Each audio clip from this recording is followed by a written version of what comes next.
자, 진행해 보겠습니다. 약한 인공지능의 시대죠. 이걸 좀 정리해 보겠습니다. 활용 방법. 자, 인공지능은 자, 중요한 게 특징이에요. 네, 특징을 분류하고 군집화하고 그걸 가지고 회귀 분석을 하여 예측을 하는데 사용되죠. 그것을 기준으로 반대로 이상한 특성이나 신호도 잡아낼 수 있죠. 거꾸로 쓰면 특징 추출이잖아요. 그럼 이상한 신호도 잡아낼 수 있단 말이에요. 특징을 빼고 나면 정규분포 이외의 것도 결과물로 부산물로 나오죠. 그래서 이게 지금 다 응용의 문제라는 거예요. 응용의 문제. 우리 같은 경우는 이상 신호를 찾기를 원하잖아요. 그 다음에 패턴화된 것은 우리가 패턴에 변하지 않는 걸로 쓰고, 우리는 두 가지가 다 필요하죠. 그럴 경우에는 인공지능을 쓰면 두 가지를 다 추출할 수 있다. 이렇게 보면 되죠. 이상 신호는 신호에 해당되겠죠. 새로운 이머징 신호 같은 경우에. 그리고 이 두 가지 정반합을 가지고 정과 반을 가지고 합을 만들 수도 있습니다. 그래서 다음 행동, 조합, 패턴 연장, 예측 등의 전략을 세우는 것이 합이죠. 그래서 이것이 약한 인공지능 활용 방법의 핵심입니다. 정리하면 특징 추출, 이상한 특성이나 신호, 그리고 합 만들기, 뭐 이런 것이 우리가 예측과 관련해서도 우리가 사용할 수 있는 현재 약한 인공지능 수준에서 사용할 수 있는 부분이고요. 인공지능은 크게 세 가지, 뭐 하나 더 이제 그 이상신호 디텍션도 있는데요. 클래시피케이션, 클러스터링, 리그레션, 이 세 가지를 하는 겁니다. 세 가지를. 그 다음에 클래시피케이션은 분류죠. 분류. 그 다음에 클러스터링은 군집이에요. 이게 두 개가 비슷한 것 같지만 다릅니다. 달라요. 이건 또 나중에 설명을 드릴게요. 그 다음에 리그레션. 딱 세 가지 하는 거예요. 딱 세 가지. 일단 그건 이해해 두시고요. 그 세 가지의 조합. 연산, 논리, 관계 세 가지 가지고 하듯이. 클래시피케이션, 클러스터링, 리그레션 가지고 하는 거죠. 그리고 부산물로 이상신호 디텍션 가능하죠. 인간이 성장한다는 것은 영유아 시기에 뇌신경과 신체 네트워크 작동을 매개로 학습한 단순한 기본 기능들을 점점 복잡하고 다차원적으로 조합하고 활용 범위를 넓힌다는 의미입니다. 인공지능, 그러니까 인간도 똑같아요. 어렸을 때에 배운, 영유아 시기에 배운, 그래서 학습시킨, 패턴화시킨 뇌신경 그리고 신체 네트워크의 작동을 단순 기능들이 많죠. 그 단순 기능들을 우리는 조합하는 것 뿐이에요. 우리도. 우리의 몸에 우리가 굉장히 많은 활동을 하거든요. 무한에 가까운 어떤 액션이 나오는데, 퍼포먼스 나오는데, 그 퍼포먼스가 한번 따져 브레이크다운 해보세요. 다 단순 기능이에요. 다 단순 기능. 손가락을 오므렸다 폈다, 위아래로 흔들었다, 많이 돌렸다. 이게 단순 기능을 어떻게 돼요? 인간은 완전하게 그걸 조합해가지고 굉장히 다양성이 높은 굉장히 다양한 액션들을 만들어낸단 말이에요. 다양한 액션들을. 우리보다 더 다양한 액션을 만들어내는 사람들이 있어요. 일반 사람들보다. 그게 어떤 사람들이에요? 춤추는 사람들 보세요. 내가 만들어낼 수 있는 액션보다 더 다양하고 풍부한 액션을 만들어낸단 말이에요. 근데 그 사람들이 우리하고 했을 때 기본적인 기능이 다르냐? 아니에요. 다 똑같아요. 거꾸로 그분들은 우리가 똑같이 몸으로 할 수 있는 단순 기능들의 조합을 더 풍성하게 해서 우리가 놀랄 만한 퍼포먼스를 내는 거죠. 그러니까 이 원리가 굉장히 중요해요. 이게 세상의 법칙이에요. 단순 기능의 조합, 프랙탈, 그것의 교차를 통해서 만들어내는 거. 그래서 인공지능이 할 수 있는 기능이 아주 단순하다고 해서 얕보면 안 된다. 얕보면 안 된다라는 거예요. 약한 인공지능도 분류, 군집, 회귀라는 세 가지의 단순 기능만 할 수 있지만 얼마나 복잡하고 다차원적으로 이 세 가지 기능들을 조합하고 활용하느냐에 따라서 대단한 역량을 충분히 발휘할 수 있습니다. 복잡한 생각과 행동도 잘게 쪼개면 단순한 생각과 행동의 복잡한 연결에 불과하기 때문에 그렇습니다. 컴퓨터의 원리도 같죠. 복잡한 계산을 0과 1의 아주 단순한 계산과 논리로 환원시켜서 반복적으로 아주 빠르게 처리해서 놀라운 일들을 하죠. 자, 그렇게 여러분들이 이해하시고 인공지능의 미래를 예측하시면 되겠습니다. 기계학습 연구가는 그래서 이 세 가지의 단순한 기능, 분류, 군집, 회귀의 정확도, 복잡도, 기계학습 속도를 높이는 알고리즘 개발에 집중합니다. 이렇게 향상된 알고리즘으로 더 나은 세상을 만들기 위해서 무엇을 할 것인가는 기업가 등 다른 사람의 몫이죠. 그래서 전반부가 기술 혁신, 후반부가 비즈니스 혁신. 기술 혁신을 1이라고 보면 비즈니스 혁신 10이 되고 100이 된단 말이에요. 네, 그게 다 합쳐져서 세상을 변화시키는 거지. 기술 혁신, 즉 인공지능 기술이 얼마만큼 발전하느냐, 원천적 기술이 얼마만큼 발전하느냐를 가지고 인공지능이 변화시킬 미래를 예측하면 안 된다는 거예요. 네. 인공지능을 활용하는 사람들이 그 인공지능의 단순한 기능을 얼마만큼 복잡하게, 다양하게, 풍부하게, 창의적으로 사용하느냐에 따라서 세상이 변하는 거예요. 그래서 세상의 변화를 예측할 때는 그 부분, 즉 제가 말씀드린 비즈니스 혁신 부분을 훨씬 더 여러분들이 중점을 가지고 세상 변화를 예측해야 된다. 그리고 실제로도 그렇게 될 거고요.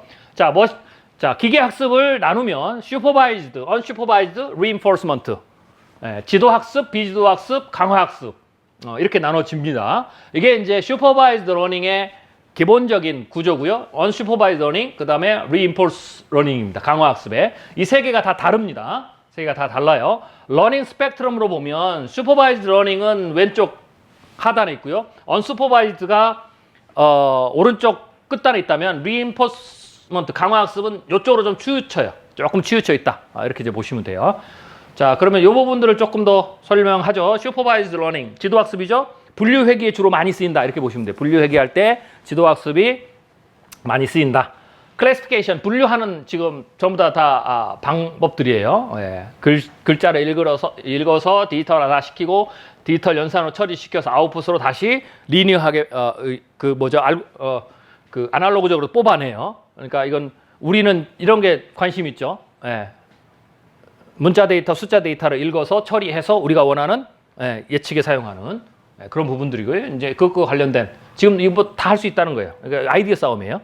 분류, 군집, 회귀를 이 세 가지만 가지고도 얼마든지 우리가 그거를 계속 반복적으로 데이터를 계속 반복적으로 처리해서 그것을 우리가 원하는 예측 시스템을 만들어낼 수 있어요. 그러면 이제 그래서 도구의 문제가 아니고요. 제가 그거를 생각해 보니까 우리가 미래 예측을 한다라고 했을 때 문제는 그럼 이 세 가지를 어떻게 조합할 거냐. 이거의 문제더라고요. 이거의 문제지 인공지능의 문제가 아니에요. 그러니까 이거를 잘하려면 누가 잘하겠어요? 예측을 잘하는 사람이 잘하겠죠. 즉 다시 그 분야의 전문가가 중요한 거예요. 이 약한 인공지능을 가지고 인공지능이 A부터 Z까지 모든 걸 알아서 다 하지 않는 시대에는 이게 약한 인공지능 시대죠. 그럴 시대에는 그 분야의 전문가가 분류군집 회귀를 어떻게 쪼개서 막 쓰느냐. 그러려면 어떻게 되겠어요? 일단 분류군집 회귀로 모든 문제를 브레이크다운 해야 되겠죠. 자, 이렇게도 질문할 수 있어요. 비선형 예측은 얘는 선형 예측밖에 안 되는데 비선형 예측을 어떻게 하느냐? 비선형 예측도 할 수 있어요. 선형 방법만 가지고. 우리는 얘가 선형 예측을 그러니까 비선형 예측을 뭐 시나리오도 짜고 비선형 예측도 하고 이 비선형 예측을 할 때까지 인공지능이 가려면 100년 이상 걸리겠다. 선형 예측 이 정도. 이러면 이제 못 하잖아요. 근데 거꾸로 그건 기술적 문제고요. 저는 거꾸로 선형 방법을 가지고 비선형을 얼마든지 예측할 수 있어요. 어떻게 하면 돼요? 비선형을 전부 다 선형 구간으로 다 쪼개면 되죠. 간단해요. 비선형 예측을 전부 다 선형 구간으로 되게끔 다 쪼개면 돼요. 왜? 비선형은 선형의 종합이거든요. 단 뭐가 틀려요? 특정 구간에서 선형의 기울기가 달라져요. 가중치가. 그러니까 선형을 가지고 선형과 가중치를 조합을 내가 알고리즘을 짜는 거죠. 그러면 얼마든지 비선형도 가능하다라는 거죠. 그러려면 이제 그걸 짜려면 어떻게 돼요? 그거는 그 분야의 전문가만이 그걸 쪼갤 수 있어요. 선형으로. 어떤 구간이 선형인지. 그래서 전문가의 역량이 지금은 중요한 거예요. 전문가가 이 세 가지 방식으로 아주 복잡한 문제를 전부 다 브레이크 다운 시켜놓고 그러면 그것을 이 세 가지 방법을 어떻게 조합해서 예를 들면 분류, 회귀 뭐 이렇게도 할 수 있겠죠? 군집 뭐 이런 식으로 분류, 군집, 회귀 막 이런 식으로 전부 다 그 순서를 쓰는 거예요. 절차를, 데이터 처리를 어떻게. 그러니까 이 알고리즘이 지금의 문제인 거예요. 문제를 푸는데. 그러니까 빅 프로블럼 푸는데. 이거는 전문가가 하는 거예요. 그래서 할 수 있죠. 좀 무식한 방법이지만. 그런데 왜 그러면 최인수 소장은 안 하느냐? 지금 내가 혼자 하는 게 더 빨라요. 돈도 적게 들고. 그래서 안 하는 것 뿐이에요. 못해서 안 하는 게 아니고. 아시겠어요? 경제성의 문제라는 거예요. 못하는 게 아니고 경제성의 문제로 사람들이 안 하는 거죠. 그렇게 하는 거, 차라리 그렇게 하는 것도 제가 직접 하는 게 비용도 적게 들고 빠르고 하는 거죠. 근데 이거를 시스템 만든다 해보세요. 네. 제 시간 들어가죠. 그걸 다 해야 되죠. 작업해야 되죠. 컴퓨터 써야 되죠. 돈이 얼마나? 배보다 배꼽이 더 큰 거죠. 그래서 안 하는 거예요. 이게 약한 인공지능에서의 판별점이에요. 즉, 앞으로 약한 인공지능이 어느 분야에 어디까지 갈 거냐는 뭐가 정하느냐? 비용이 정해요. 비용이 결정해요. 비용이 적게 드는 것. 즉, 인공지능이 할 수 있는데, 아니, 할 수 없는 건 없어요. 그냥 거의 없다고 보면 돼요. 다 해요. 거의 없다. 하는데, 비용이 적게 드는 게 뭐냐? 어떤 거는요, 단순한데 비용이 오히려 많이 들 수도 있어요. 이런 거는 오히려 거꾸로 어떻게 돼요? 오랫동안 인간이 할 수 있어요. 오랫동안. 그래서 그 비용의 문제라는 거죠. 비용의 문제. 예를 들면, 법 조항을 변호사에 쓰잖아요. 변호사에서 판례 찾는 거. 이거 인공지능이 하면 돼요. 이거, 그럼 우리는 이렇게 착각하죠. 와, 법을 얘가 다뤄? 아니에요. 그게 굉장히 쉬운 거예요. 굉장히 쉬운 거. 비용의 문제라는 거죠. 비용의 문제. 그런데 물건을 여기서 어떻게 돼요? 여기서 들어가지고 다 해서 저 위에다 올려놓고 뭐 이런 거. 이런 거는 로봇이 할 수 있어요. 아주 단순 작업이잖아요? 아주 단순 작업. 근데 그 로봇을 만들어가지고 그렇게 하는데 어떻게 돼? 돈이 더 많이 들어요. 그냥 사람 쓰는 게 나은 거예요.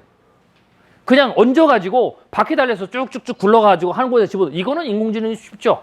네. 그리고 퍼포먼스가 나죠. 네. 그러니까 이거는 그냥 쓰는 거예요. 인공지능 알고리즘에 비해서. 즉, 비용의 차이가 문제다. 그래서 미래의 인공지능이 혹은 인공지능 로봇이 인간의 직업을 어떻게 대체할 것인가에 대해서 굉장히 중요한 포인트 중에 하나는 비용이다. 근데 많은 분들이 인간 직업의 미래를 예측할 때 이 비용 문제를 간과해요. 그냥 심플하고 반복적이고 이런 건 다 바뀐다. 그래서 심플한 노동들은 싹 없어진다. 아니에요. 물론 그게 기본 1원칙이지만 두 번째로는 비용의 문제다라는 거죠. 그래서 다 해요. 다 합니다. 자, 리그레션. 이것도 비선형도 트릭을 하면, 트릭도 아니에요. 인공지능, 컴퓨터가 쓰는 방법이니까 비선형을 선형으로 다 쪼개면 돼요. 그리고 특별하게 이제 포인트들이 있죠. 가중치, 선형의 가중치, 선형별 가중치를 주면 돼요. 그게 꺾어지는 포인트니까. 결국은. 자, 이게 이제 지도학습 시키는 거고요. 데이터셋을 넣는 거고. 자, 여기에서 이제 지도학습으로 하는 게 이제 여기서 이제 알파고가 나와요. 지도학습 분야에서. 자, 물론 다른 것도 쓰지만. 자, 이게 이제 2016년 1월 28일에 발표된 겁니다. Mastering the Game of the Go with Deep Neural Network and Tree Search죠. 그래서 이 논문에 이게 첫 번째 논문이죠. 알파고가 딥마인드가 2개의 논문을 냈죠. 이거하고 그다음에 알파고 제로하고 이거는 정확히 얘기하면 알파고 판이에요. 알파고 이세돌과 대결했던 거는 여기서 이 논문 쓴 이후에 약간 더 디벨롭을 더 시켰어요. 훈련을 더 시켰어요. 그래서 그건 나중에 알파고 리라고 구글에서도 정의해요. 알파고 리고요. 이세돌과 있기 때문에 이거는 알파고 판이에요. 왜 판이냐? 판후이하고 했어요. 유럽 바둑리그 챔피언. 그분을 데려다가 지도학습을 시킨 거거든요. 그래서 알파고 판이다 이렇게 보시면 돼요. 자, AI 바둑 알고리즘이 인간과 대결에 승리했다면 많은 수가 액션이거든요. 많은 수 중 승리의 결정적인 요인이 된 수는 무엇일까? 혹은 게임이 마무리되어야 될 최종 결과를 알 수 있는 제약 상황에서 어떤 행동에 신뢰도를 주고 어떤 행동에 벌을 주어야 할지를 어떻게 결정할까 하는 질문을 할 수 있어요. 예를 들면 이건 뭐냐? 이거는 아주 중요한 문제인데 다 쉽게 얘기를 하면 내가 인간하고 대결하는 바둑 알고리즘을 짠단 말이에요. 그러면 어쩌든지 간에 결과적으로 바둑 알고리즘이 이겼어요. 이세돌을. 이겼단 말이에요. 판후이를 이겼단 말이에요. 그럼 우리가 질문을 할 수 있겠죠. 도대체 너는 어떻게 이겼냐? 제가 어떻게 했길래 도대체 이겼냐라는 질문을 하겠죠? 그 질문이 뭐냐? 이게 질문을 회귀하면 이런 거예요. 네가 쉽게 해서 120수 만에 한 200수 만에 이겼단 말이에요. 그럼 200수 중에서 우리가 질문할 수 있죠. 야, 인공지능아, 네가 승리하게 된 결정적 요인이 뭐야? 결정적 수가 뭐냐 물어볼 수 있다란 말이에요.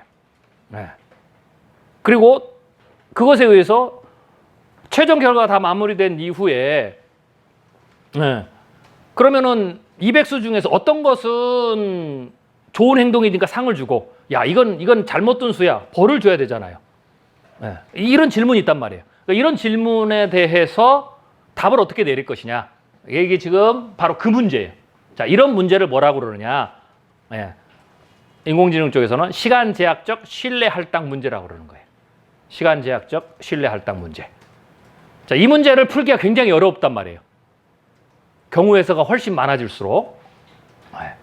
그래서 1988년에 강화학습 분야의 세계적인 권위자 리처드 서튼 교수가 있어요. 캐나다 엘버터 대학 교수인데요. 이분이 시간 제약적 신뢰 할당 문제를 해결할 수 있는 학습 알고리즘을 개발했습니다. 이게 이제 알파고의 굉장히 중요한 알고리즘이에요. 그래서 강화학습 네트워크는 닫힌 순환 구조에서 주변 항공과 상호작용을 하면서 과거의 행동과 환경 탐사로 내린 현재 행동이 성공적 보상을 받는다. 뭐 이런 이런 것들이 있어요. 자, 아무튼 이건 이제 뒤에 또 설명을 드리고요. 자, 지도학습부터 알파고 제로에서 좀 더 강화학습은 제가 또 집중해서 설명을 드리는 걸로 하고요.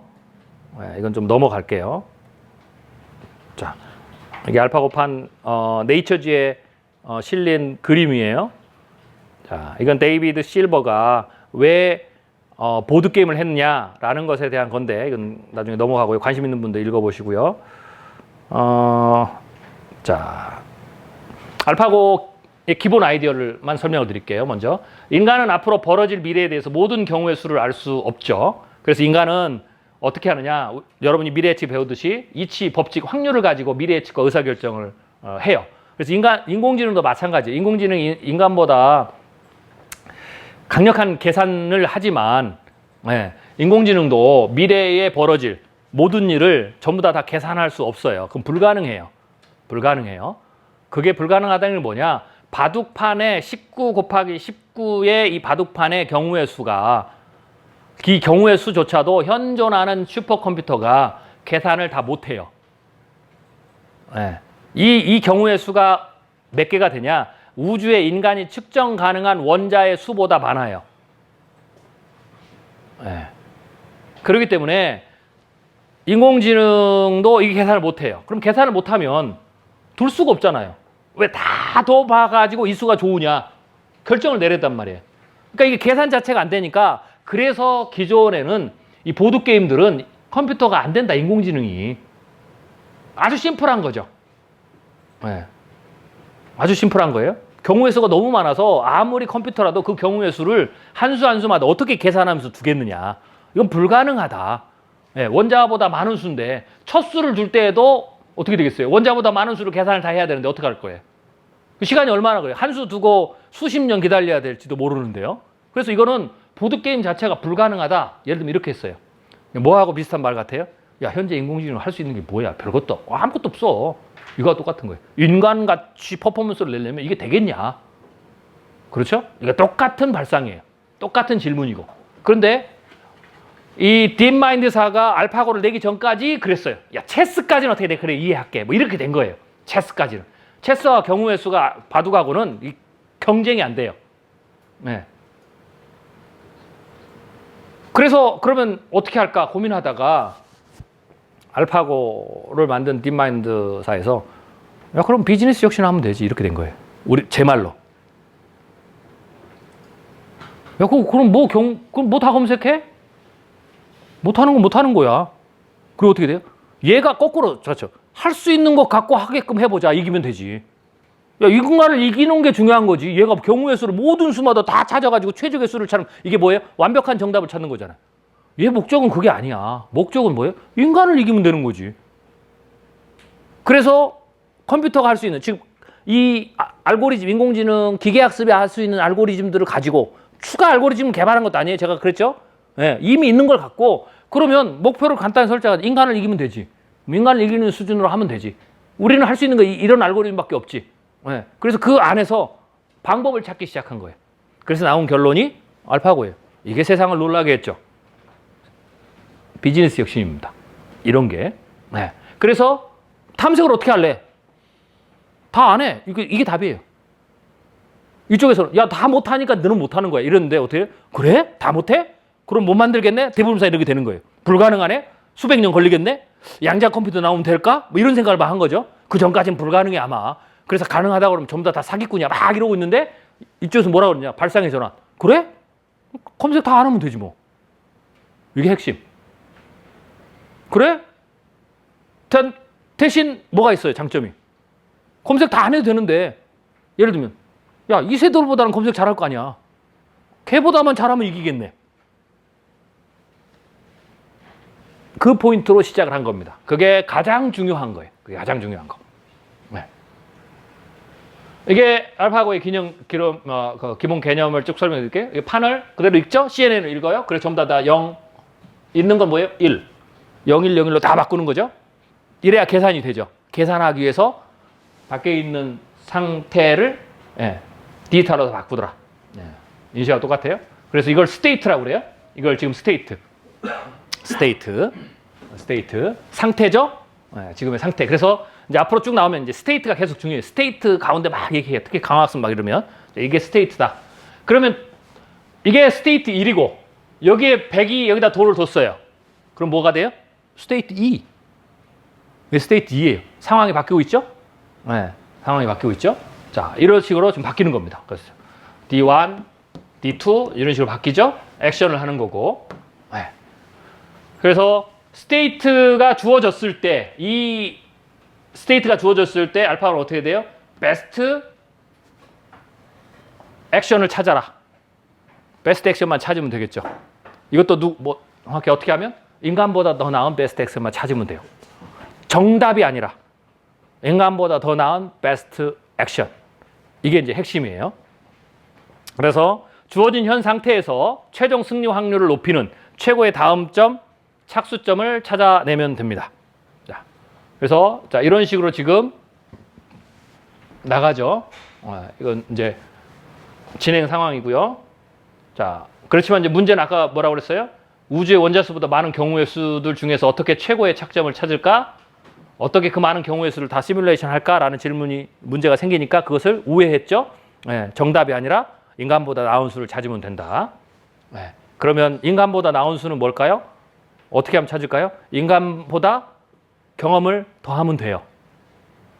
인간은 2000년 동안 바둑 도와서 경험을 했죠. 그 바둑을 도운 인간의 경험의 산물이 뭐예요? 기보란 말이에요. 그래서 그 기보를 다 배우면 돼요. 그리고 나서 기보를 새로 만들면 되죠. 어떻게?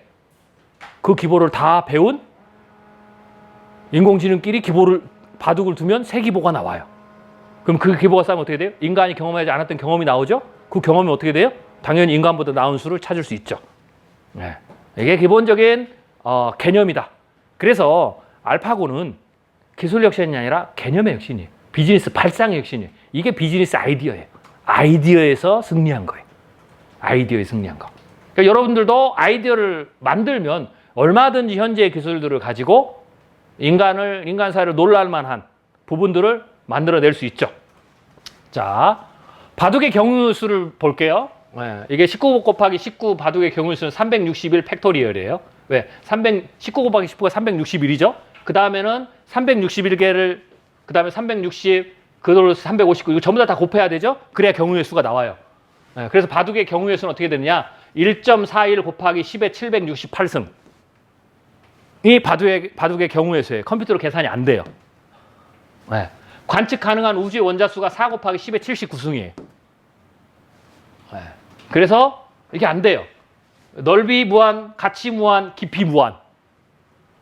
이게 바둑의 문제인데 이거를 어떻게 했다?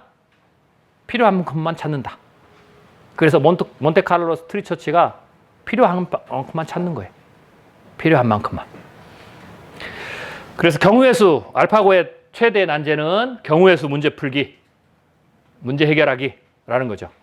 이것도 예를 들면 원리로 보면 어떻게 될까요? 비즈니스도 마찬가지예요. 경우의 수잖아요. 자, 우리가 투자하잖아요. 투자도 뭐예요? 결국은 경우의 수잖아요. 여러분들이 투자에 관해서 현 상황에 대해서도 경우의 수를 완벽하게 다 뽑아내면 여러분 돼요. 그리고 그걸 수학적으로 다 계산해서 최고의 경우의 수, 즉 그 중에서도 가장 수익률이 높은 확률을 가진 경우의 수를 추출하면 되겠죠. 근데 문제는 뭐예요? 이것도 경우의 수가 우리 입장에서는 내 머리로 계산하기는 무한하네. 못 푸는 거잖아요. 이걸 컴퓨터가 포기할 수 있다란 말이죠. 예를 들면 경우의 수 문제 해결하기. 이거를 만들어내도 돈을 좀 벌 것 같네요. 알고리즘 투자의 새로운 혁신적인 방법이죠. 경우의 수를 계산하는 게 컴퓨터가 그만큼 잘할 수 없으니까.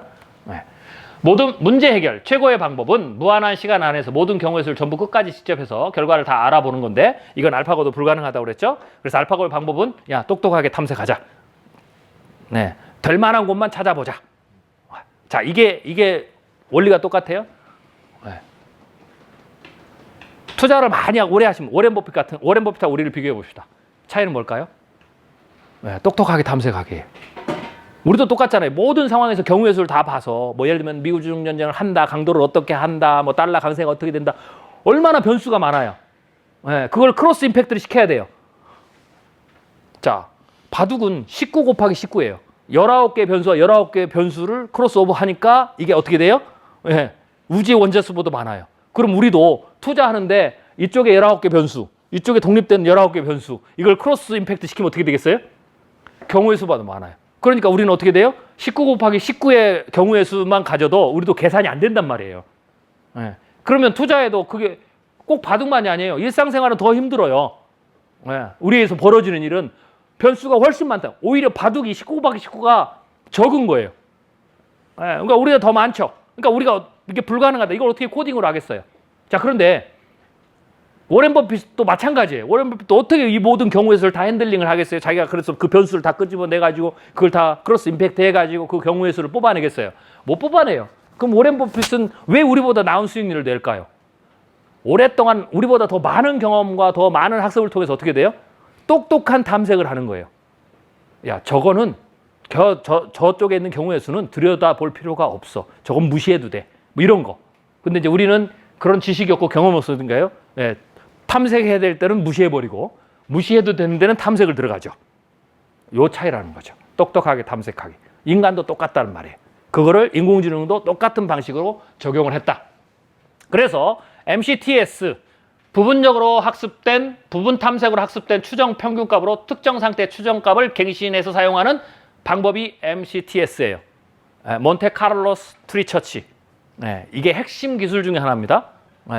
그래서 예를 들면 전체를 다 모집단을 경우의 수를 다 봐서 평균값을 끄집어내서 각수를 판단하는 게 불가능하니까 부분적인 부분들, 그 부분적인 어떻게 돼? 인간 최고의 기사가 볼 수 있는 부분보다 좀 더 많이 보면 돼요. 그 부분에 대해서 탐색을 해서 그걸 학습해서 추정 평균값을 끄집어내고 그걸 가지고 그걸 계속 갱신하면서 수를 두는 거예요. 수를 두는 거. 그걸 인간보다 더 많이 할 수 있는 것은 연산 기능 때문에 그렇죠. 그래서 그 방식으로 착수할 수 있는 넓이와 깊이를 줄이는 것. 그게 정책망, 가치망의 핵심이에요. 그래서 정책망과 가치망이 나온다. 그래서 좋은 수들을 먼저 탐색해보기. 이게 이제 기본 아이디어고요. 자, 이게 검색의 폭과 검색의 깊이를 줄인다. 라는 부분이다. 라고 보시면 되고요. 좀 더 안에 들어가서 이제 팔러시와 밸류가 나와요. 이건 이제 팔러시 밸류는 좀 뒤에 설명하고요. 자, 이게 이제 네트워크 입력한 특징이에요. 처음에는 지도 학습을 하겠죠. 처음 알파고 파는 지도 학습을 한 거예요. 그래서 최초에 학습을 시켜요. 그 학습을 예를 들면은 바둑판을 인식해야 되겠죠.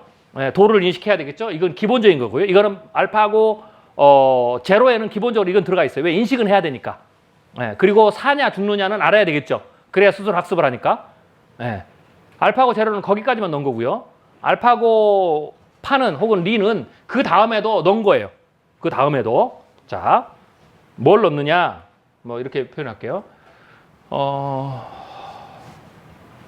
자, 뒤에 가서 설명을 해줄게요. 이거는 무시고.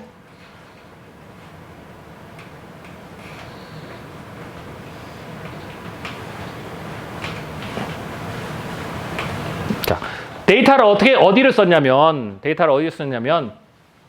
프로 기사를 쓴 건 아니에요. 어디서 이제 데이터를 가져야 되겠죠. 지도학습을 시켜야 되니까. 그래서 데이터를 어디서 가져왔냐면 KGS라는 바둑 서버가 있어요. 제가 찾아보니까 바둑 서버가 여러 군데가 있더라고요.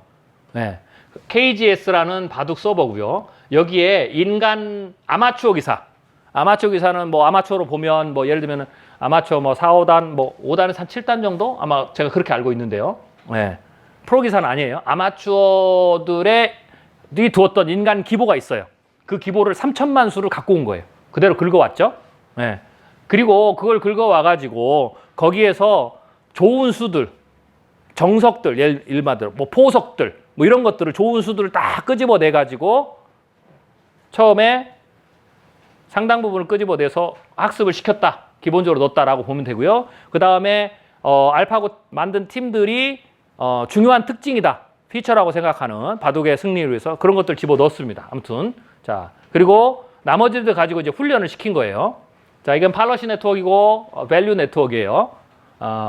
팔러시 네트워크는 뭐냐면 액션을 어떻게 할 건가, 선택을 어떻게 할 건가, 그러니까 행동에 대한 규칙이에요.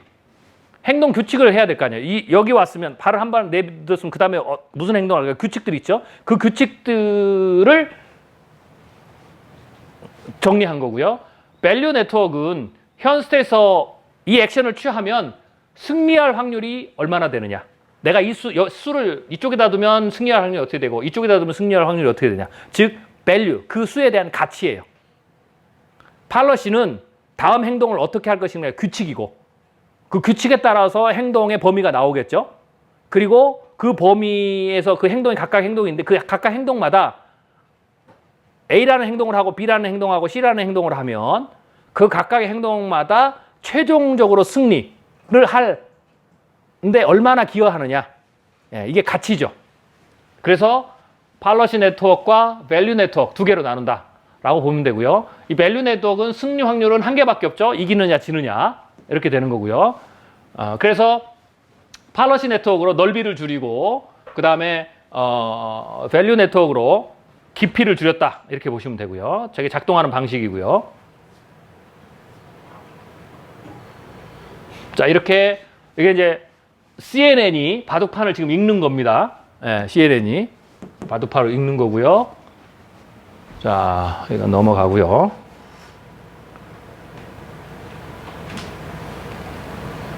그 다음에 지도학습으로 이제 아마추어 전문가의 착수를 흉내를 내요. 이게 지도학습이에요. 기본 데이터가 들어가죠. 네, 그리고는 얘가 흉내를 내서 이렇게 배워요. 그래서 가중치 조합을 계속 만드는 거죠. 그리고 자가대국을 반복해요. 그 다음에 그래서 강화학습으로 다음 착수 후보군을 추출력을 향상시켜요. 네. 인간 기보로 학습을 다 한 다음에 여기는 인간은 이런 상태에서 이렇게 둔다라는 걸 다 학습을 해요. 그리고는 그 학습을 끝낸 인공지능끼리 서로 셀프 대국을 해요. 셀프 플레이가 되게 중요해요. 강화학습에서. 서로 셀프 플레이를 하면서 자기가 배우지 않았던 수에 대해서 배워요. 서로 두면서 그걸 평가하면서. 그러니까 배우지 않는, 입력되지 않는 기보를 자기가 생산해내는 거죠. 예, 그래서 수출력을 향상시킨다 이렇게 보면 되고요. 자, 이걸 좀 더 구체적으로 들어가면 이런 구조로 되어 있습니다.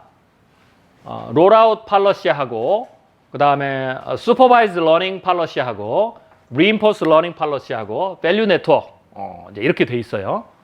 자, 그래서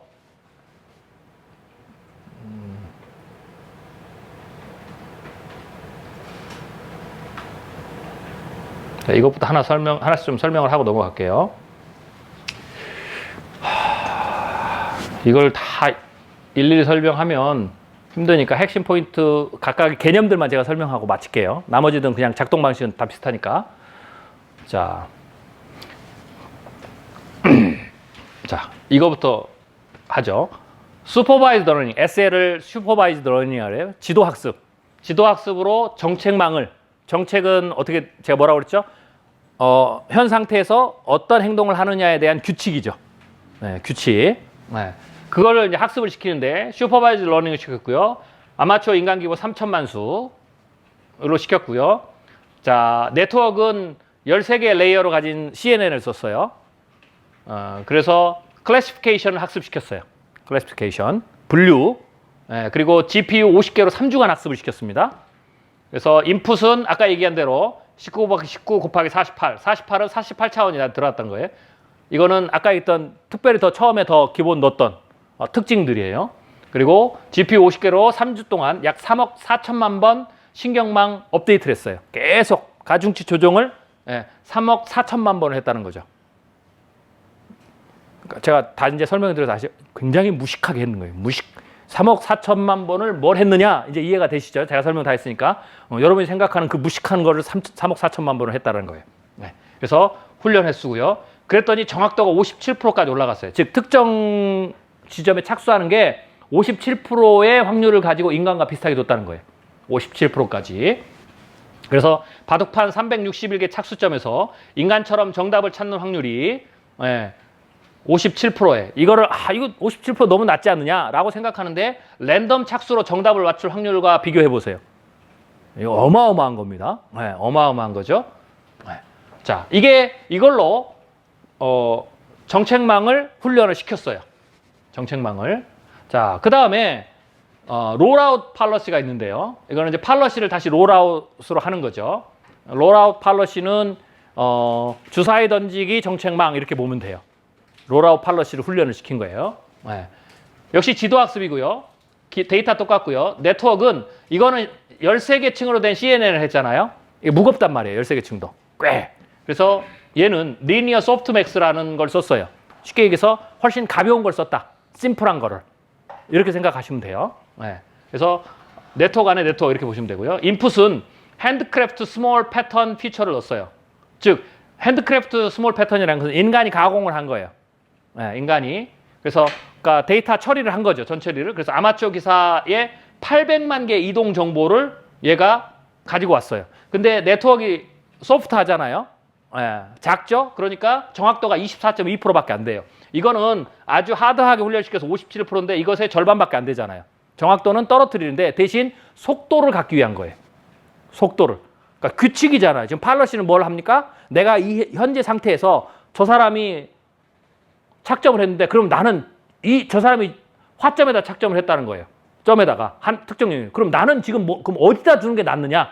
여기에 대해서 규칙이 있단 말이에요. 규칙이. 아무 데나 두는 게 아니죠. 그래서 여러분들이 기원에 가면 그 규칙을 배워요. 규칙을. 상대가 화점에다 두면 나는 어디다 둬야 되고 그 다음에 상대가 뭐 소목에다 두면 나는 어디 규칙이 있어요. 그 규칙은 어떻게 쌓여졌어요? 2000년 넘게 사람들이 바둑을 두면서 규칙이 형성됐어요. 그 규칙은 뭐예요? 승률을 높이는 효과적인 어떻게 돼요? 착점이에요. 착점. 네. 왜? 바둑은 제가 해보면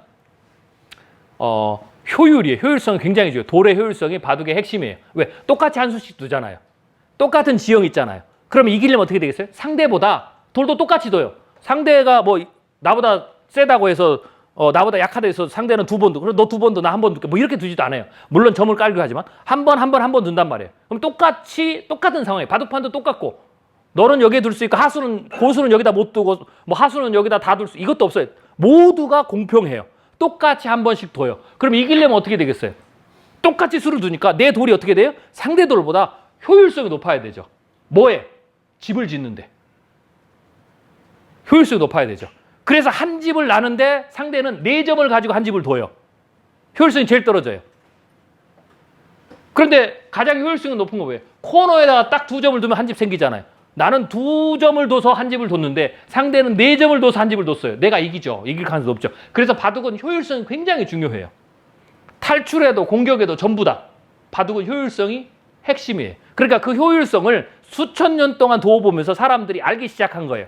그래서 그 효율성에 따라서 가장 효율성, 초반에 두는 효율성, 초반에는 아무것도 없을 때는 어디다 두는 게 효율성이냐, 상대가 2점을 das을 때는 어디다 두는 게 효율성이냐, 이게 바로 포석, 정석, 이게 전투, 전부 다 효율성의 기술. 이거를 규칙을, 즉 현 상태에서는 어떻게 둬야 되는지에 대한 규칙이 만들어진 거예요. 그 규칙, 그게 팔러시, 그게 팔러시인 거예요. 그럼 그 규칙은 어떻게 해서 이루어지느냐? 이치, 그게 그 규칙이 이치예요. 효율성을 이렇게 하면 높여질 수밖에 없다라는 이치. 그래서 거꾸로 인간이 바둑을 배울 때 제가 이치를 배우면 바둑 기력이 순식간에 는다 그랬죠. 그 이치의 핵심은 효율성이에요. 돌의 효율성을 어떻게 하느냐. 네. 그리고 또 하나는 효율성을 높이는데 핵심이 있죠. 내가 안 죽어야 돼. 안 죽으면서도 효율성이, 혹은 이기면서도 효율성이. 그러니까 이런 조합을 가지고 바둑의 이치가 만들어진 거죠. 그 이치가 돌의 움직임이라는 겁니다. 자, 그래서 그게 바로 규칙이다. 그 규칙을 알파고 판은 어떻게 되냐? 인간이 아까 아마추어 기보죠? 그 아마추어 기보에 그 규칙들이 있단 말이에요. 아마추어 기보에. 뭐가 있어요? 승리를 하면 돌의 순서가 있잖아요. 그거를 얘가 집어 넣어가지고 그걸 계속 하면 패턴이 나온단 말이에요. 아, 초반에는 대부분 보면 예를 들면 많이 두는 건 화점에다 두고 뭐 이게 패턴이 나오죠. 그래서 얘는 이게 규칙인지는 몰라요. 그런데 패턴을 배운 거예요. 패턴을 체계화시킨 거죠. 아까 본 것처럼 다 체계화시킨 거예요. 레이 계층에 따라서. 그리고는 입력을 해요. 그러니까 그때 가서 패턴이 있으니까 그 패턴대로 두는데 그래도 얘가 어떻게 되겠어요? 기보가 부족하죠. 저거밖에 안 돼요. 네. 3천만 수. 어마어마한 거지만 인간이 2000년 동안 몇 수를 뒀을 것 같습니까? 네, 게임이 안 돼요. 그러니까 그럼에도 불구하고 57%면 대단한 겁니다. 그것도 아마추어 기사의 패턴이에요. 프로 기사도 아니고. 네. 자, 그래서 그렇게 이제 학습을 시켰는데 문제는 이게 떨어지잖아요. 그래서 하나를 보완한 거예요. 근데 이 롤아웃 플레이어 팔러시는 이거는 이제 뒤에 나오는데 얘가 경우의 수를 전부 다 끝까지 탐색을 하지 않아요. 일정 부분까지 쉽게 해서 바둑을 두면 뭐라 그럴까요? 뭐 이렇게 표현하는데요. 전체 수 중에서 그러니까 전체가 다 채워지면 361개잖아요. 361수가 있는데 그 전체 수에서 모든 걸로 다 이렇게 하지 않고 일부분, 왜냐하면 속도 차이가 있거든요. 전부 다 저걸 끝수까지 그렇게 검색하면 속도가 많이 느려지잖아요. 그래서 그렇다고 바둑기사가 뭐 무작정 기다릴 수 없고 일정 부분은 그렇게 하고 나머지 부분들은 그냥 빨리 두는 게 필요해요. 빨리 끝까지 갔다 와야 돼. 왜? 그래야 이 수에 대해서 계속 업데이트를 하니까. 빨리 갔다 오면 이기느냐 지느냐만 판단하면 돼요. 근데 그냥 거기서 한 중간쯤 두다가 한 100수쯤 두다가 이겼다 졌다를 판단할 수 없잖아요. 이겼다 졌다는 끝까지 둬봐야 되는 거예요. 그래서 끝까지 두는 게 필요해요. 근데 저 방식으로 SL 팔러시로 끝까지 두기에는 이게 비효율적이라는 거예요. 그래서 끝까지 두는 걸 어떻게 할까? 그러면 끝까지 두는 것은 정확성은 떨어져도 끝까지 빨리 두는데 포커스를 맞추자. 즉 대충 둬도 끝까지, 일단 대충 두고 끝까지 두자 이 말이에요. 대충 둬서라도 끝까지 두는 게 목적이에요. 그래서 정확도를 절반으로 떨어뜨렸어요. 24.2%. 대신 저거는 끝까지 두는데 굉장히 빨리 둬요. 시간을 줄이죠. 그리고는 이겼냐 졌냐만 빨리 해. 이겼냐 지느냐의 그 정확도는 24.2%밖에 안 돼. 근데 24.2%가 되죠. 그걸 반영을 하는 거예요. 근데 이걸 어떻게 그러면 이걸 커버를 할까요? 많이 두면 커버가 돼요. 이 숫자도. 이게 핵심이에요. 인간보다 많이 두자. 근데 얘는 인간보다 많이 둘 수 있다. 인간이 2000년 동안 둔 거는 이거 정도는 현재 컴퓨팅 능력으로는 충분히 가능하다라고 판단을 하고 집어 들어간 거죠. 그래서 차이점은 한 번에 계산 완료. 착수 선택에서 2마이크로세컨인데 걸리는 아주 빠른 시뮬레이션을 위해 만든 작은 네트워크다라고 보시면 되고 이거는 SL 팔러시보다 얼마나 빠르냐? 1000배 정도 빨라요. 1000배 빠른데 정확도는 절반이죠. 그러니까 이게 딜이 되잖아요. 네, 대신 1000배 빠르게 나머지를 두는 거예요. 처음에 중요한 수까지만 두고 그 다음에는 나머지는 1000배 빠르게 왔다 갔다 오는 거죠. 네. 그래서 SL 팔러시는 연산량이 많아서 한 번 계산하는데 3ms이 걸려요. 한 번 계산하는데 그래서 굉장히 큰 네트워크죠. 그래서 최대한 많은 시뮬레이션 횟수를 얻기 위해서 정확도를 희생한 방식이다라고 보시면 됩니다. 자, 그 다음에 이제 reinforced policy가 있어요. 강화 학습을 하는데 이거 이제 actor critic approach라고 하는데 이것까지 설명드리면 이거 넘어가세요. 그냥 그런 게 있다고 여러분 이해하시고요. 그리고 네트워크는 똑같아요. 앞에 있는 SL 팔러시하고 똑같고요. 그래서 SL 팔러시의 가중치로 초기화를 시켰어요. 네, 그래가지고 훈련된 SL 팔러시 넷을 그대로 가져와서 셀프 플레이에서 나온 시행착오 경험을 누적으로 성능을 향상시키는 강화학습 방법으로 실력을 추가 향상하도록 만든 거예요. 즉 여기까지 훈련을 시켰단 말이에요. 그러면 이제 일단 기본적으로 인공지능이 나왔죠. 알고리즘을. 그러니까 이거를 그대로 가져와요. 그래서 똑같은 저 정도 수준이 되는 똑같은 인공지능을 만드는 거예요. 여러 개를. 그래서 걔네들은 일단 디폴트는 똑같잖아요. 그 다음에 걔네들끼리 이제 바둑을 2개 만든 거예요. 그래서 강화학습을 하는 거죠. 그게 reinforced policy. 그래서 어떻게 돼요? 팔러시는 뭐라 했어요? 규칙이죠. 이때는 어떤 수를 둬야 돼. 그것에 대해서 어떻게 돼요? 예, 확률을 높이는 거예요. 성공 확률을. 강화학습으로. 자, 여기까지 이해되시죠? 네, 간단한 거예요. 어렵지 않아요. 그래서 이 강화학습은 나중에 좀 보상이 주어지거든요. 그래서 게임이 끝나는 시점에서만 주어져요. 승리하면 1, 패배하면 -1. 그래서 무조건 그냥 걔네끼리 2개 해서 어떻게 되느냐? 수를 어떻게 인간이 봤을 때 수가 좋든 나쁘든 상관없어요. 그냥 이기면 장대. 그러면 그 기본은 오케이. 그걸 또 훈련을 시켜요. 강화학습. 그리고 또 둬. 둘 중에 뒀어요. 또 이겼어. 그러면 그 수에 대해 평가를 안 해요. 어떤 수가 잘 뒀느냐 강화학습은 그걸 평가 안 해요. 최종적으로 이기면 되는 거예요. 이기면 전체가 다 모든 수가 오케이 신뢰성을 얻어요. 근데 그것도 어떻게 돼요? 네. 각수마다 그러면 뭐 각수가 좋은지 안 좋은지 평가를 달리할 수 있잖아요. 인간을 보면. 그럼 그 문제는 어떻게 해결하냐? 많이 두면 된다 이거예요. 많이 두면 전체적으로 수가 향상되지 않을 것이냐. 무조건 이기면. 이긴 놈이면 점점점 그런 거잖아요. 애들이 두면 그러잖아요. 서로 막 두면 프로기사가 보면 엉망진창으로 두는 거야 수를. 그죠? 근데 지들끼리 막 두다 보면 어떻게 돼요? 지들끼리 두다가 예를 들면은 실력이 된다라는 전제죠. 그게 많이 두면 해결된다. 라는 거예요. 이것도 재밌죠? 그러니까 뭐든지 많이 하면 된다라는 게 강화학습의 굉장히 중요한 포인트예요. 뭐든지 많이 하면 된다. 뭐든지 많이 하면. 여러분이 바둑 잘 두는 것도 뭐든지 바둑 많이 두시면 돼요. 골프도 마찬가지고 똑같은 방식이에요. 자, 그래서 GPU 50개로 1일간 학습을 시켰어요. 그래서 SL 이거 하고 SL과 RL, 그러니까 이걸로만 훈련시킨 것과 나중에 이제 이거 추가로 훈련시킨 거를 결과를 해보니까 RL 팔러시가 80% 승률, 그러니까 승률이 높아졌죠. 이게 훨씬 더 좋아졌다라는 거고요. 그 다음에 이제 밸류 네트워크 있어요. 이거는 역시 강화학습으로 훈련시켰는데 네트워크는 SL 팔러시와 동일해요. 앞에 거와 동일해요. 이런 네트워크는. 하지만 출력 레이어가 싱글 아웃이죠. 왜냐하면 이거는 이겼냐 졌느냐만 나오면 되죠. 그래서 출력이 하나밖에 없어요. 이겼으면 1, 지면 0, 뭐 이런 거죠. 그래서 출력 레이어가 싱글이고요. 최종 훈련된 RL 팔러시를, 이거 RL 팔러시죠. 이걸 판단의 기준으로 삼아서 현 상황부터 끝까지 진행되면 누가 이길지를 예측을 출력한다 라고 보시면 돼요. 데이터는 각기 다른 셀프 플레이 게임에서 각기 다른 3천만 개의 최고의 상황과 그 상황에 따른 승패값을 뽑아서 학습을 시켰다 라고 보시면 되고요. GPU 50개로 일주일간 학습시켰고요. 5천만 미니배치는 훈련 데이터에서 일부를 무작위로 뽑아서 학습하는 것을 미니배치라고 합니다.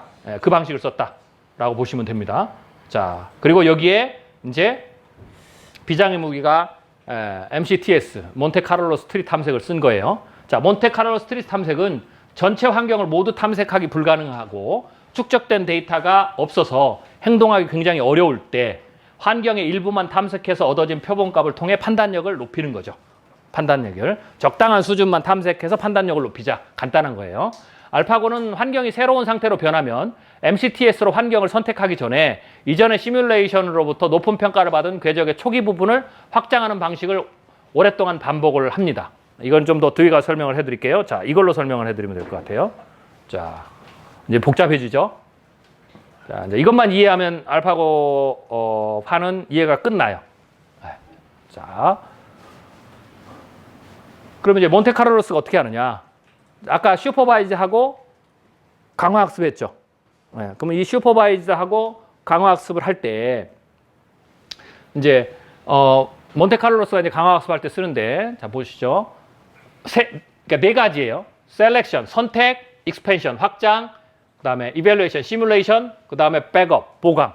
요 단계를 계속 반복을 해요. 이게 이제 탐색하는 방법이에요. 그래서 처음에는 트리 정책을 따라 행동을 선택해요. 트리 서치를 해요.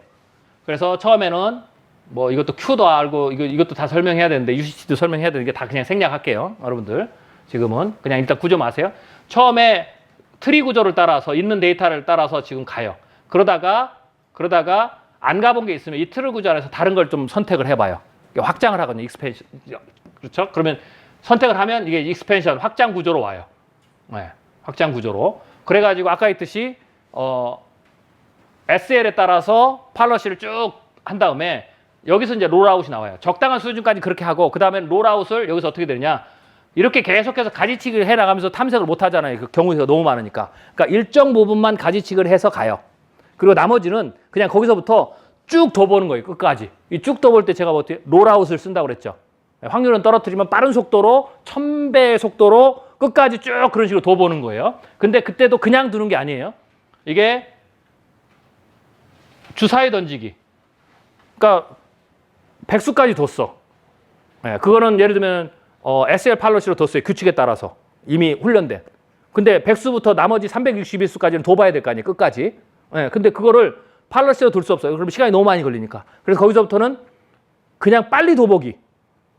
둬보기 나도 두고 쟤도 두고 막 이렇게 두는 거예요. 예, 계속해서 361수까지 가는 거죠. 근데 빨리 둬보기를 하는데 그걸 할 때 이제 문제가 뭐예요? 그럼 빨리 둬보기를 하는데 그럼 어떻게 둘래? 왜 정책이 없잖아요. 배운 대로 두면 롤아웃이 아니에요. 빨리 두기 아니에요. 그냥 정책대로 계속 두는 거지. 그러니까 배운 대로 안 두고 그냥 둬서 빨리 가야 돼요. 그럼 그냥 둘 때 아무렇게나 둘 수 없잖아요. 그래서 뭐냐? 그러면 주사위 던지기를 하자. 동전 던지기처럼 앞뒷면 나오듯이. 그게 롤아웃 팔러시라고 하는 거예요. 주사위 던지기 정책을 가지고 정상 확률 분포에서 랜덤하게 그냥 두는 거예요. 랜덤하게. 계속 따라서.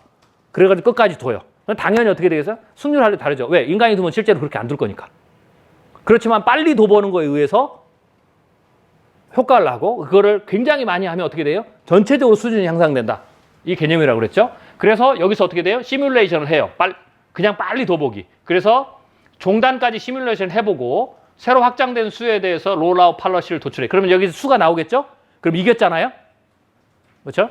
예를 들면 그냥 막 주사위 던지기를 했어. 둘 다 주사위 던지기를 하는 거예요. 막 흑백이 막. 그래서 결국 어떻게 돼요? 나머지 100수 이후에 360수 그냥 막 둬서 막 가는 거야. 예, 막. 근데 계속 랜덤하게 팔러시 정책을 주사위 던지기 정책으로 막 던져. 그리고 끝까지 뒀어. 그럼 어쩌든지 간에 사람이 보기에는 형편없는 기보지만 승패가 나올 거 아니에요. 그럼 승패가 나면 승이 되면 그때 뒀던 그 수들을 전부 다 채용을 하는 거예요. 이겼으니까 집어넣는 거죠. 그래서 압수에 대해서 다 평가를 해요. 그 승률을, 그 가치를 전부 다 업데이트를 하는 거예요. 이렇게 뒀더니 이겼어. 그럼 너 잘했어. 그럼 어떻게 돼? 이긴 수가 뒀던 거를 전부 다 점수를 올려줘. 처음부터 끝까지. 네. 그러면 업데이트 되겠죠. 이 방식을 계속 쓰는 거죠. 계속. 그렇게 보시면 돼요. 그래서 보강이 바로 행동 가치를 갱신하거나 초기화한다. 이걸 계속 반복하는 거. 이게 몬테카를로스 트리처치입니다. 네. 심플하죠? 간단해요. 개념은. 근데 핵심은 역시 뭐예요? 많이 두면 된다. 많이 두면 향상한다. 네. 많이 두면. 근데 많이 두면 향상한데도 그러죠. 이러면 박사님 그러면은 애들끼리 많이 둬도 애들은 향상이 안 되던데요. 네. 이거는 전제가 있어요.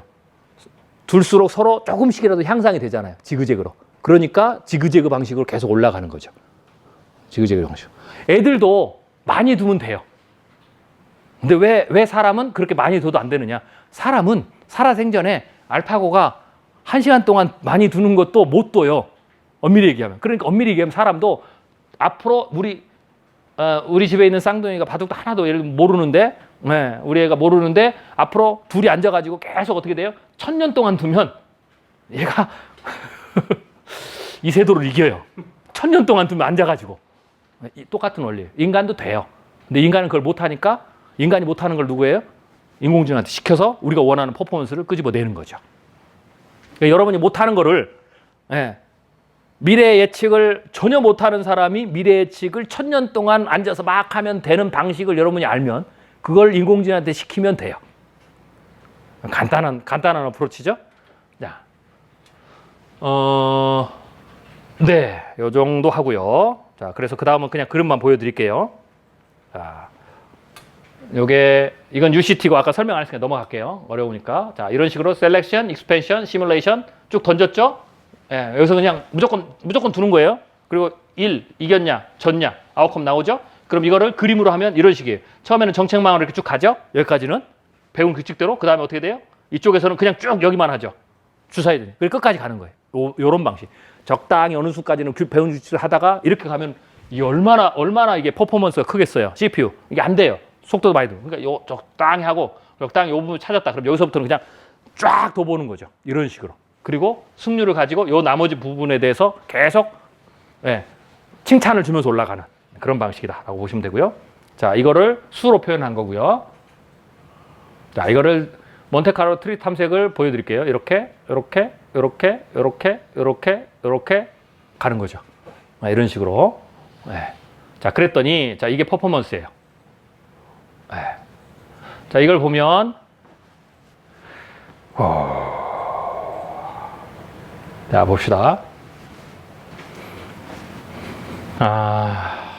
이건 넘어갑시다. 이건 또 설명하려면 이것도 기니까. 자, 이런 식으로 이제 계속 둬 본 거죠. 지금 둬 보는 겁니다. 그래서 이거는 이제 윈 레이트, 승률. 이건 필터를 다르게 했을 때 나타나는 승률입니다. 일단 256 필터가 성능이 가장 좋았다. 뭐 이런 걸 보여주는 거고요. 이거는 학습 능력 평가고요. 자, 그래서 알파고는 이제 이렇게 만들어진 풍성하고 정확도가 높은 MCTS를 기본 장착해요. 그래서 2세대로 둘 때는 이 MCTS를 가지고 훈련을 시켰잖아요. 그리고 여기에 대한 기본 장착하고 2세돌과 대구 갈 때는 매수마다 바둑판 전차에 지나는 모든 경우의 수를 탐색하지 않고 이 MCTS를 돌렸어요. 그래서 하면서 실제로 밸류, 그다음에 롤아웃, 패스 이거 합산해서 점수를 내서 최고의 착수를 했습니다. 그래서 이제 2세돌을 이겼죠. 근데 이제 알파고 제로에 가면 MCTS 쓰지 않습니다. MCTS 쓰지 않아요. 그건 또 나중에 설명을 드리고요. 자, 이거는 엘로 레이팅이라는 건데요. 엘로 레이팅이라고 그러는 건데, 엘로 레이팅은 헝가리 출신 미국 물리학자, 이자 체스 선수였던 아르파드 엘레라는 사람이, 그래서 엘로 레이팅이에요. 이분이 체스 선수의 실력을 좀 수준이 그러면 평가를 해야 되겠다라고 해서 만든 거예요. 그래서 임의의 점수를 기준으로 하고 여기에서 1- 점수 차에 따른 예상 승률과 곱해서 산출하는 방식인데요. 알파고를 측정할 때 이 엘러 레이트를 써요. 엘러 레이트를. 이게 높을수록 좋은 거죠. 높을수록. 그래서 아마 바둑으로 비기너면 엘러 레이트가 여기 보면 뭐 1000 수준 이 정도 되고요. 아마추어 단에 올라가면 아마추어 9단 같은 경우는 2500 수준이 되고요. 프로 1단, 프로 3단이 이 정도 돼요. 3000 좀 못 되죠. 3000이 좀 넘으면 3단을 좀 넘겠죠. 그리고 3500 정도가 되면 9단 정도예요. 3500 정도. 그래서 그렇게 이제 구별하고 역시 이 기준법에 의해서 알파고에 대해서 측정했다라고 보시면 되겠어요.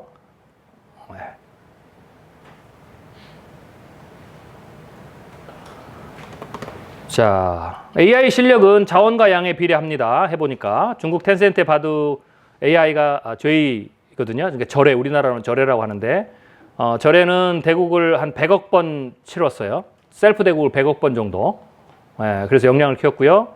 100억 번을 치르려면 최소 200억에서 한 300억 정도 투자해서 서버를 구축해야 돼요. 한 300억짜리 서버를 해서 1년 정도 돌려야 돼요. 1년 정도. 그러니까 개인용 컴퓨터로 알파고 제로도 많이 슬림화 시킨 거거든요. 1700년 걸릴 때 1700대를 1년 돌려야 되는 거죠. 아무튼 알파고 같은 경우에는 요 정도. 그리고 이세돌 9단이 은퇴할 때 또 인공지능하고 대국이 했잖아요. 거기서도 한 번 이겼어요. 거기서도 한돌이 버그가 나가지고, 그래서 인공지능과 대결해서 2번 이긴 사람이에요. 유일하게. 그거는 자가 대국이 한 수천만 정도 돼요. 수천만 번. 그게 이게 중국의 텐센트하고 우리나라 차이예요. 이거는 서버 차이, 뭐 여러 가지 시간의 차이가 있기 때문에 굉장히 격차가 크죠. 그래서 텐센트가 300억 들여서 1년을 돌렸으니까, 텐센트의 그 100억 변을 300억짜리로 하면 1년 넘게 돌리니까, 알파고 같은 경우에는 제가 아까 얼마나 돌렸다고 그랬죠? 뭘까요?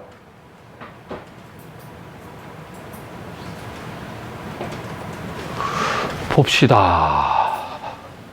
3주, 1일, 일주일, 뭐 거의 한 달이잖아요. 한 달 훈련시켜 나왔어요. 퍼포먼스가.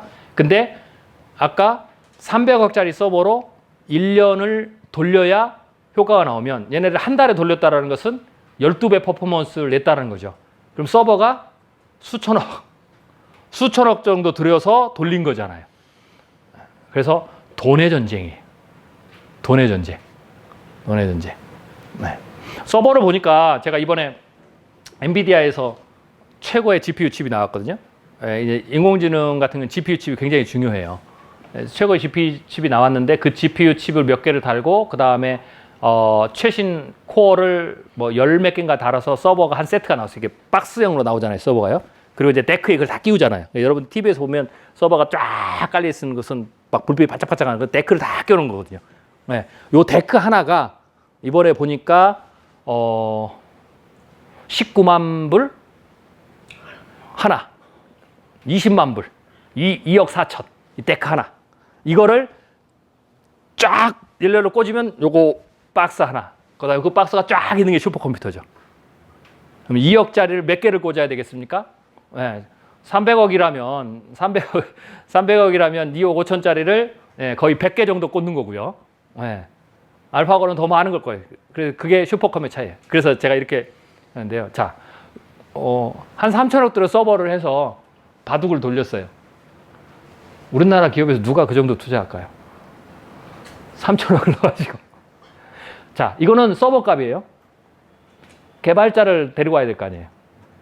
알파고를 훈련시켜 개발하는 딥마인드사를 데려와야 될 거 아니에요. 현재 미국에서 시장가가 딥마인드사의 그 실버나 그 다음에 하사비스나 이런 사람 수준, 거기가 최고거든요. 거기가 딥마인드사가 그 수준에 있는 인공지능 전문가가 한 150명 된대요. 한 회사에. 딥마인드는 그게 돈이에요. 그게 회사 가치예요. 그 한 사람 가격이 시장가가 3천만 불이에요. 1년에요? 네? 연봉. 아니야, 연봉이 아니고 그 회사를 인수할 때 3천만 불을 쳐주고 인수하는 거예요. 10명이면 3억 불이에요, 그 회사가. 그 사람 10명 있으면. 뭐 지금은 최초에 150명 아니겠죠? 10명만 있었으면 3천억, 서버 3천억. 자, 그래서 구글이 알파고를 개발할 때 수조 원이 들었다고 그랬죠? 뭐 나오는 얘기는 한 3조 원 들었다. 그게 그런 거예요. 사람 값하고 서버 값하고. 전기값도 많이 들었겠죠? 자, 그러면 뭐 1조라고 해봅시다. 사람 사오고. 1조를 투자해서 이세돌을 이기는 인공지능 바둑 프로그램을 우리나라에서 개발해야 되겠다라고 생각하는 기업이 몇이나 될까요? 없죠? 그래서 안 되는 거예요. 그래서 우리나라는 벤치마킹이 나는 거예요. 거기에 투자를 절대 안 해요. 투자할 기업이 대기업의 손도 꼽고 대기업에서 그 정도 현찰을 집어넣고 그리고는 so what? 그래서 이겨서 뭐 할 건데? 그래서 이거는 기획안이 통과도 안 돼요. 그런 회사 인수한다면 사표 쓰고 나가야 돼요. 이 또라이라고 그러고. 그럼 구글은 왜 했을까요? 그건 제가 다음 주에 가르쳐 드릴게요. 수백 조가 나옵니다. 그걸 보고 구글은 한 거예요. 그게 우리나라와 미국 기업의 차이. 중국은 텐센트는 왜 했을까요? 텐센트는 알아차렸어요. 그래서 투자하기 시작한 거예요. 네, 다음 주에 봅시다. 네, 수고하셨습니다.